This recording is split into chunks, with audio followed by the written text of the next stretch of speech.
देर में मेरा कजन आने वाला है और उसका दोस्त भी। वो औरत तुमसे मिलने की बहुत ख्वाहिशमंद है। हाँ, वो जाहिर करेगी कि उसे कुछ इल्म नहीं है, लेकिन यकीन मानो बहुत ही अच्छी औरत है। शादी का भी मूड है उसका, लेकिन इससे फर्क नहीं पड़ता। बस तुम्हें बातचीत करनी है उससे, इससे ज्यादा कुछ नहीं।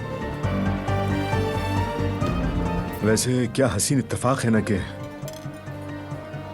हम पहले से एक दूसरे को जानते हैं। दुआ के बाबा डाइवोर्स के फौरन बाद यहाँ से चले गए थे। अब जब कभी भी वो इस्तांबुल आते हैं तभी बच्चों से मुलाकात होती है उनकी।